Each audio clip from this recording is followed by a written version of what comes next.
Selamat pagi, salam mendoan menyatu dalam doa dan renungan dari Katedral Kristus Raja Purwokerto, Senin 23 Maret 2026, bersama saya Frater Theodulus Dimas Saputra.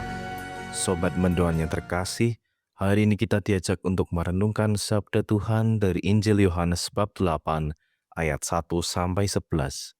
Marilah kita menyiapkan hati untuk mendengarkan sabda Tuhan. Dalam nama Bapa dan Putra dan Roh Kudus. Amin. Inilah Injil suci menurut Yohanes, dimuliakanlah Tuhan.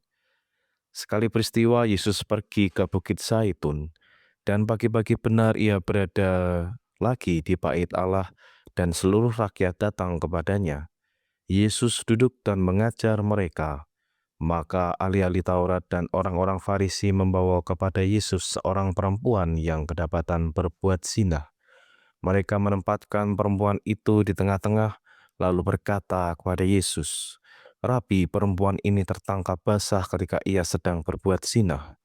Musa dalam hukum Taurat memerintahkan kita untuk melempari dengan batu perempuan-perempuan yang demikian. Apakah pendapatmu tentang hal ini?" Mereka mengatakan hal itu untuk mencobai Yesus supaya mereka memperoleh sesuatu untuk menyalahkannya. Tetapi Yesus membungkuk lalu menulis di tanah dengan jaringnya.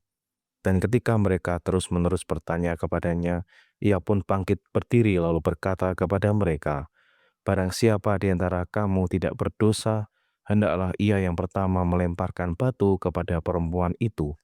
Lalu Yesus membungkuk pula dan menulis di tanah. Tetapi setelah mendengar perkataan itu, pergilah mereka seorang demi seorang, mulai dari yang tertua. Akhirnya tinggallah Yesus seorang diri dengan perempuan itu yang tetap di tempatnya. Lalu Yesus bangkit berdiri dan berkata kepadanya, "Hai perempuan, di manakah mereka? Tidak adakah seorang yang menghukum engkau?" Jawabnya, "Tidak ada, Tuhan." Lalu kata Yesus, "Aku pun tidak menghukum engkau. Pergilah dan jangan berbuat dosa lagi mulai dari sekarang."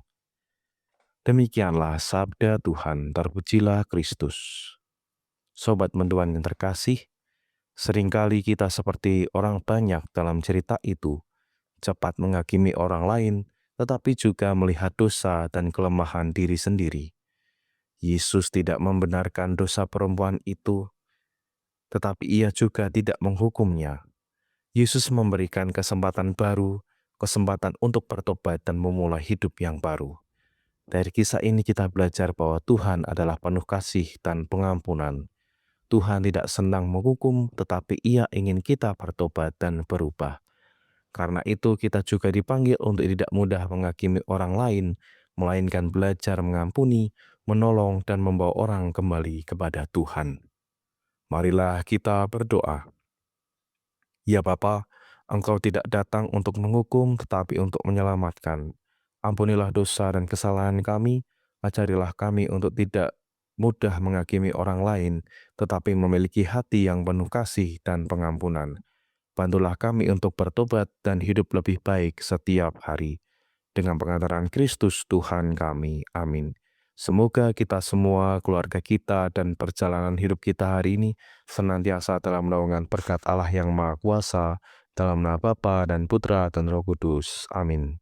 Selamat pagi, selamat beraktivitas, Tuhan memberkati. Salam mendoa.